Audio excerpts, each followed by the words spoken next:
वसई विरार शहर महानगरपालिकेवर आज बहुजन विकास आघाडीकडून रस्त्याच्या दुरावस्थेसंदर्भात भव्य मोर्चा काढण्यात आलेला आहे। नेमका प्रश्न काय आहेत आणि या संदर्भात जे आरोप प्रत्यारोप होत आहेत त्याबाबत बहुजन विकास आघाडीचे माजी आमदार क्षितिज ठाकूर यांच्याशी आपण बोलतोय। सर, नेमकं काय प्रश्न आहेत या महापालिका क्षेत्रातल्या रस्त्यांचे? वर्षानुवर्ष दर गणपतीचं आगमन होण्याच्या आधी कितीही पाऊस असला काहीही असलं तरी रस्त्यांची डागडुजी, खड्डे भरले जायचे। लोकांची अपेक्षा की गणपती हा मोठा सण महाराष्ट्रामध्ये, ह्यावेळीस 2 गणपतीच्या मूर्त्या खड्ड्यामुळे तुटल्या गेल्या। नवरात्री संपली, उद्या दिवाळी लागणार पुढच्या आठवड्यामध्ये। आजपर्यंत कुठल्याही परिसरामध्ये खड्ड्यांची डागडुजी झाली नाही। कितीतरी लोक मेली नाईक म्हणून, एक माणूस मेला, एक मुलगी कोमामध्ये गेला आहे, दुसरा एक तुमचाच पत्रकार बंधू त्यांनी मला त्याचा एक्सरेचा फोटो पाठवला ऑफिसमध्ये, त्यांना पण सहभागी व्हायचं होतं। तुम्ही मोर्चामध्ये बघितलं तर अनेक रिक्षावाले म्हणजे ज्यांचा फेरा 10 मिनिटात व्हायचा तिकडे 1-1 तास लागायला लागला खड्ड्यात। ॲम्ब्युलन्सवाले मोर्चामध्ये सहभागी होते। झोमॅटो, स्विगी, ब्लिंकिट सारखे ज्यांचं घर वेल एज्युकेटेड पण नोकरी मिळत नाही म्हणून स्विगी झोमॅटोची डिलिव्हरी करतात, तसे सुशिक्षित बेरोजगार लोक ह्या मोर्चामध्ये सहभागी होते। एवढ्या मोठ्या प्रमाणामध्ये नागरिक, म्हणजे किती लोकांमध्ये रोष असेल।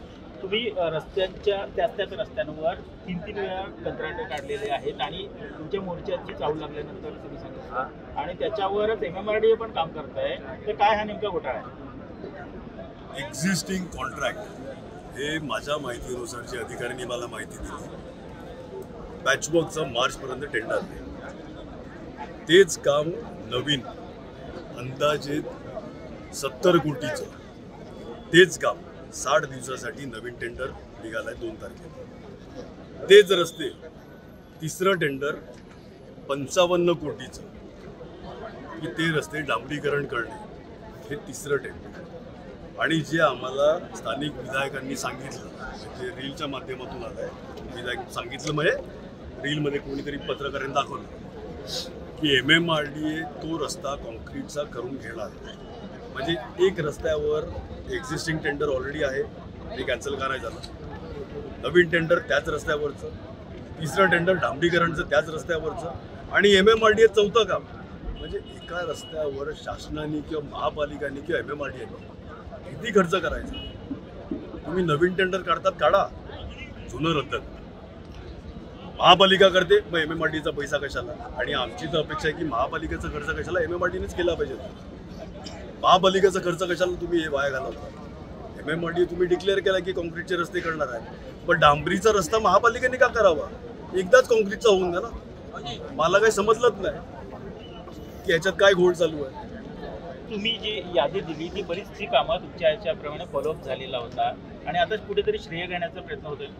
श्रेय त्यांनी जरूर घ्या, आमचं त्याच्याबद्दल काहीच म्हणणं नाही। श्रेय घ्या, इमिजिएटली MMRDA मधली जी कॉन्क्रीटची रस्ते झाल्यात हे जे तुम्ही डिक्लेअर केलेलं आहे त्याचं भूमिपूजन करा, उद्घाटन करा, त्याचे तुम्ही बॅनर लावा, काम चालू करा। एवढ्या जनताला भेटीवर धरू नका। सर, यानंतर महापालिकेला तुम्ही आता निवेदन दिलेलं आहे, काहीतरी अल्टिमेटम दिलेलं आहे, महापालिकेकडून काय सांगण्यात आलंय आणि पुढचं पाऊल काय असेल? 7 तारखेला अधिकाऱ्यांनी जे आम्हाला उत्तर दिलेलं की 7 तारखेमध्ये व्यवस्थित अख्ख्या तालुक्याची माहिती घेऊन कुठे काय प्रोग्राम बनवून आम्हाला दिला जाईल। तो प्रोग्राम 7 तारखेला आम्हाला मिळाल्यानंतर आम्ही तो तुमच्याबरोबर शेअर करू। आप्पांनी सांगितलं की पुढचं आंदोलन हे शांततेत नसेल, त्याबद्दल कसं? लोकांनी करायचं काय? आज किती लोक मेली, एक मुलगी कोमामध्ये गेली, एक तुमचा पत्रकार बंधू मी मगाशी बोलला त्याचा पाय तुटला, हॉस्पिटलचा खर्च कोण करणार? ज्याच्या परिवारामध्ये दुर्दैवाने एक यंग मुलगा नाईक म्हणून ऑफ झाला, गव्हर्नमेंटनी 1 पैसा त्याला मदत म्हणून दिली नाहीये। कमवणारा एक मुलगा घरातून निघून गेला, आयुष्य खराब झालं त्या परिवाराचं, जबाबदार कोण? हे लोक काय शांततेने परत उतरणार?